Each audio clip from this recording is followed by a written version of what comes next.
A cartomante, Machado de Assis. Hamlet observa a Horácio que há mais coisas no céu e na terra do que sonha a nossa filosofia.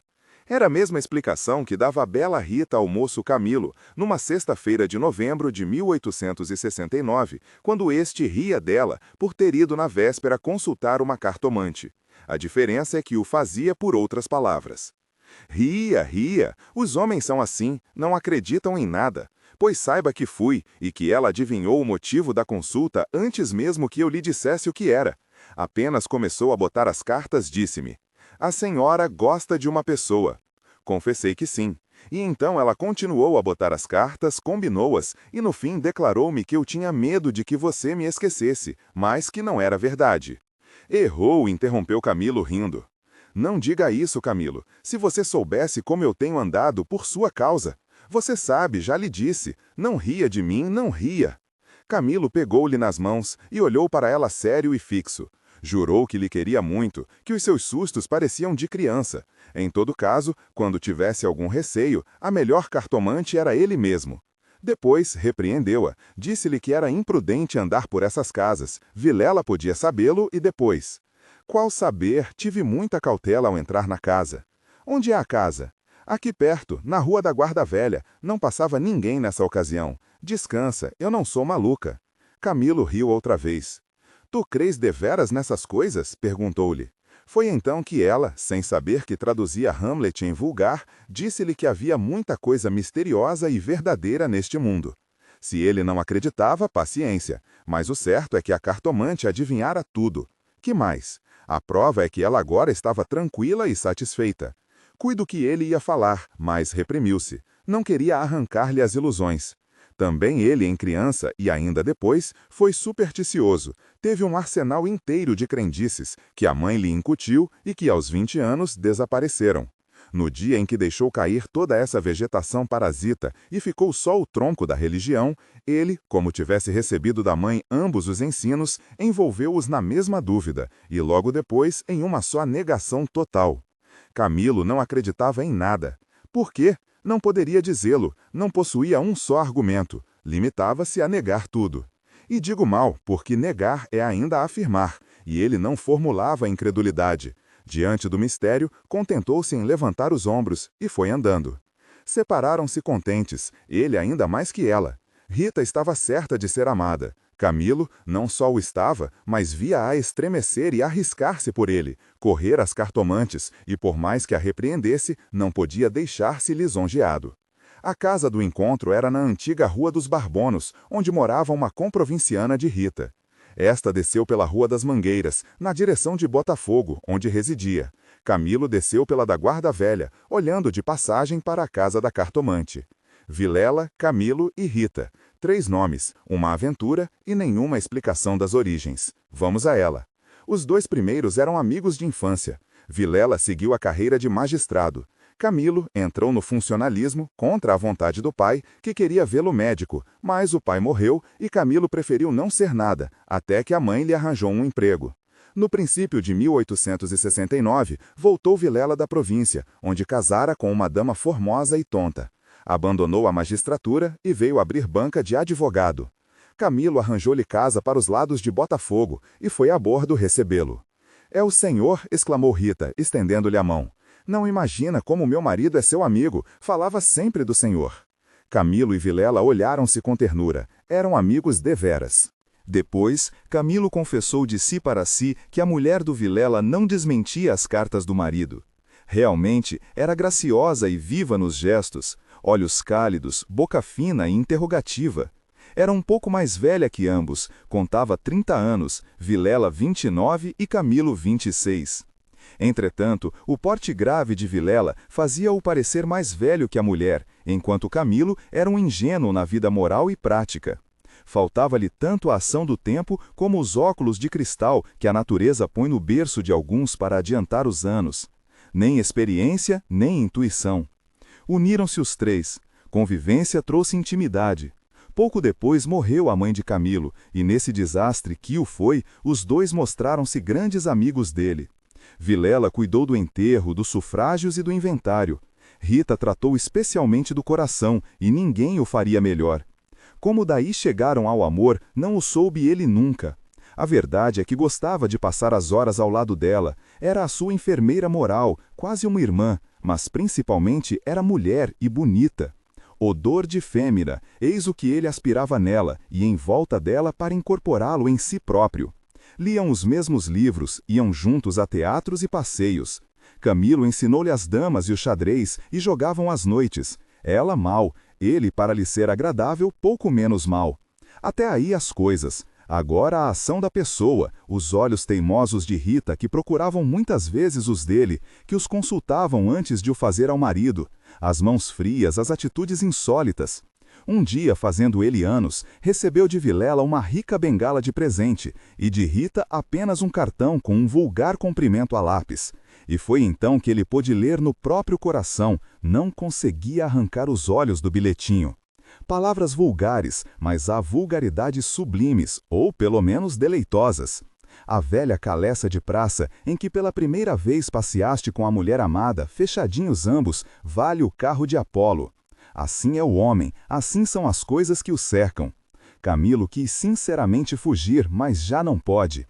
Rita, como uma serpente, foi se acercando dele, envolveu-o todo, fez-lhe estalar os ossos num espasmo e pingou-lhe o veneno na boca. Ele ficou atordoado e subjugado.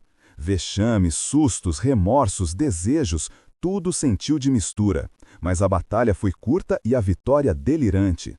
Adeus escrúpulos.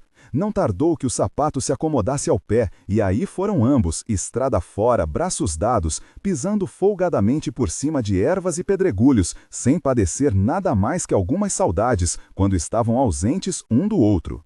A confiança e estima de Vilela continuavam a ser as mesmas. Um dia, porém, recebeu Camilo uma carta anônima, que lhe chamava imoral e pérfido, e dizia que a aventura era sabida de todos. Camilo teve medo e, para desviar as suspeitas, começou a rarear as visitas à casa de Vilela. Este notou-lhe as ausências. Camilo respondeu que o motivo era uma paixão frívola de rapaz. Candura gerou astúcia. As ausências prolongaram-se e as visitas cessaram inteiramente. Pode ser que entrasse também nisso um pouco de amor próprio, uma intenção de diminuir os obséquios do marido para tornar menos dura a leivosia do ato. Foi por esse tempo que Rita, desconfiada e medrosa, correu à cartomante para consultá-la sobre a verdadeira causa do procedimento de Camilo. Vimos que a cartomante restituiu-lhe a confiança e que o rapaz repreendeu-a por ter feito o que fez. Correram ainda algumas semanas. Camilo recebeu mais 2 ou 3 cartas anônimas, tão apaixonadas que não podiam ser advertência da virtude, mas despeito de algum pretendente. Tal foi a opinião de Rita, que, por outras palavras mal compostas, formulou este pensamento. A virtude é preguiçosa e avara, não gasta tempo nem papel, só o interesse é ativo e pródigo. Nem por isso Camilo ficou mais sossegado, temia que o anônimo fosse ter com Vilela, e a catástrofe viria então sem remédio. Rita concordou que era possível. Bem, disse ela, eu levo os sobrescritos para comparar a letra com as das cartas que lá aparecerem. Se alguma for igual, guardo-a e rasgo-a. Nenhuma apareceu, mas daí a algum tempo, Vilela começou a mostrar-se sombrio, falando pouco, como desconfiado. Rita deu-se pressa em dizê-lo ao outro, e sobre isso deliberaram. A opinião dela é que Camilo devia tornar à casa deles, tatear o marido, e pode ser até que lhe ouvisse a confidência de algum negócio particular. Camilo divergia. Aparecer depois de tantos meses era confirmar a suspeita ou denúncia. Mas valia acautelarem-se, sacrificando-se por algumas semanas. Combinaram os meios de se corresponderem, em caso de necessidade, e separaram-se com lágrimas. No dia seguinte, estando na repartição, recebeu Camilo este bilhete de Vilela. Vem já, à nossa casa, preciso falar-te sem demora. Era mais de meio-dia. Camilo saiu logo. Na rua, advertiu que teria sido mais natural chamá-lo ao escritório. Por que em casa? Tudo indicava matéria especial, e a letra, fosse realidade ou ilusão, afigurou-se-lhe trêmula. Ele combinou todas essas coisas com a notícia da véspera. Vem já, à nossa casa, preciso falar-te sem demora, repetia ele com os olhos no papel. Imaginariamente, viu a ponta da orelha de um drama, Rita subjugada e lacrimosa, Vilela indignado, pegando da pena e escrevendo o bilhete, certo de que ele acudiria, e esperando-o para matá-lo. Camilo estremeceu, tinha medo, depois sorriu amarelo e, no fim de 5 minutos, reparou que ao lado, à esquerda, ao pé do Tilbury, ficava a casa da cartomante, a quem Rita consultara uma vez e nunca ele desejou tanto crer na lição das cartas. Olhou, viu as janelas fechadas, quando todas as outras estavam abertas e pejadas de curiosos do incidente da rua. Dir-se-ia a morada do indiferente destino. Camilo reclinou-se no Tilbury para não ver nada. A agitação dele era grande, extraordinária, e do fundo das camadas morais emergiam alguns fantasmas de outro tempo, as velhas crenças, as superstições antigas. O cocheiro propôs-lhe voltar à primeira travessa e ir por outro caminho. Ele respondeu que não, que esperasse. Inclinava-se para fitar a casa. Depois fez um gesto incrédulo. Era a ideia de ouvir a cartomante que lhe passava ao longe, muito longe, com vastas asas cinzentas. Desapareceu, reapareceu e tornou a esvair-se no cérebro. Mas daí a pouco moveu outra vez as asas, mais perto, fazendo uns giros concêntricos. Na rua, gritavam os homens, safando a carroça. Anda, agora, empurra, vá, vá! Daí a pouco estaria removido o obstáculo. Camilo fechava os olhos, pensava em outras coisas, mas a voz do marido sussurrava-lhe a orelhas as palavras da carta. Vem, já, já. E ele via as contorções do drama e tremia. A casa olhava para ele. As pernas queriam descer e entrar. Camilo achou-se diante de um longo véu opaco. Pensou rapidamente no inexplicável de tantas coisas. A voz da mãe repetia-lhe uma porção de casos extraordinários, e a mesma frase do príncipe de Dinamarca reboava ali dentro. Há mais coisas no céu e na terra do que sonha a filosofia. Que perdia ele se... Deu por si na calçada, ao pé da porta. Disse ao cocheiro que esperasse, e rápido enfiou pelo corredor e subiu a escada. A luz era pouca, os degraus comidos dos pés, o corrimão pegajoso. Mas ele não viu nem sentiu nada. Trepou e bateu. Não aparecendo ninguém, teve ideia de descer, mas era tarde, a curiosidade fustigava-lhe o sangue, as fontes latejavam-lhe. Ele tornou a bater 1, 2, 3 pancadas. Veio uma mulher, era a cartomante. Camilo disse que ia consultá-la. Ela fê-lo entrar. Dali subiram ao sótão, por uma escada ainda pior que a primeira, e mais escura. Em cima havia uma salinha, mal alumiada por uma janela, que dava para o telhado dos fundos. Velhos trastes, paredes sombrias, um ar de pobreza, que antes aumentava do que destruía o prestígio. A cartomante fê-lo sentar diante da mesa e sentou-se do lado oposto, com as costas para a janela, de maneira que a pouca luz de fora batia em cheio no rosto de Camilo. Abriu uma gaveta e tirou um baralho de cartas compridas e enxovalhadas. Enquanto as baralhava rapidamente, olhava para ele, não de rosto, mas por baixo dos olhos. Era uma mulher de 40 anos, italiana, morena e magra, com grandes olhos sonsos e agudos. Voltou 3 cartas sobre a mesa e disse-lhe: Vejamos primeiro o que é que o traz aqui. O senhor tem um grande susto? Camilo, maravilhado, fez um gesto afirmativo. E quer saber, continuou ela, se lhe acontecerá alguma coisa ou não. A mim e a ela, explicou vivamente ele. A cartomante não sorriu, disse-lhe só que esperasse. Rápido pegou outra vez das cartas e baralhou-as, com os longos dedos finos, de unhas descuidadas. Baralhou-as bem, transpôs os maços, 1, 2, 3 vezes, depois começou a estendê-las. Camilo tinha os olhos nela curioso e ansioso. As cartas dizem-me. Camilo inclinou-se para beber uma a uma as palavras.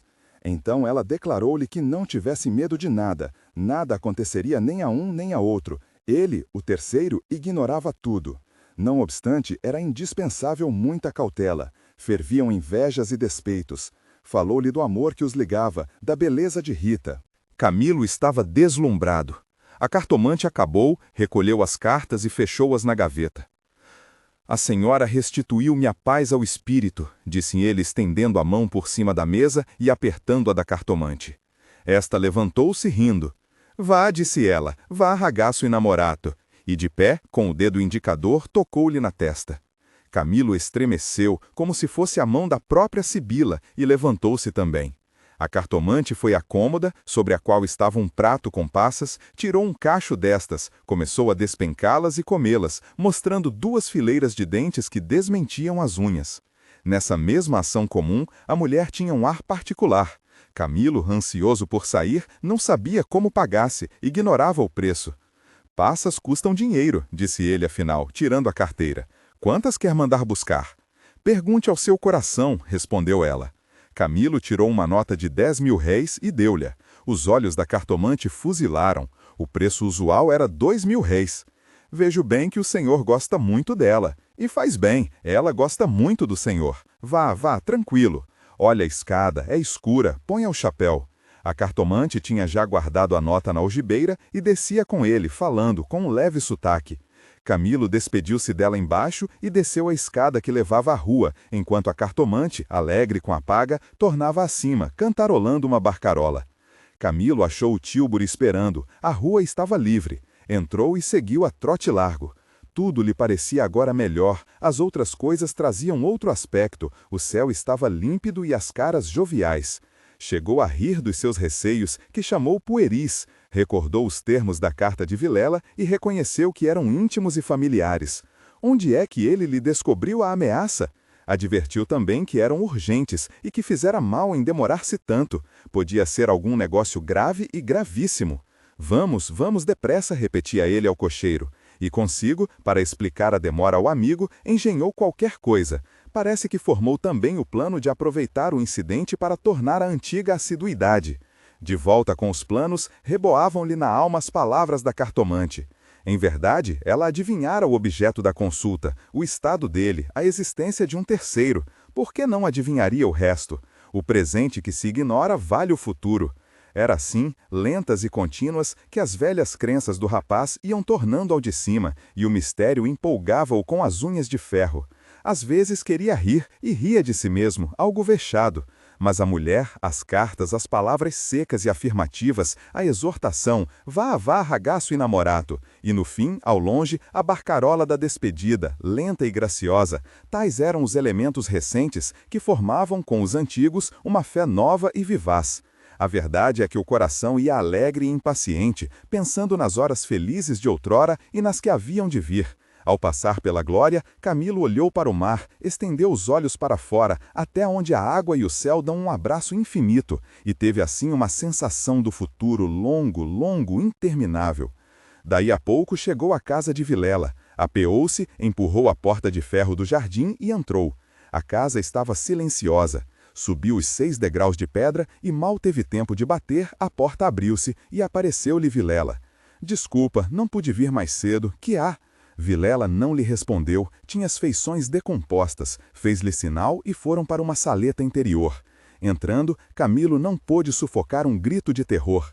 Ao fundo, sobre o canapé, estava Rita morta e ensanguentada.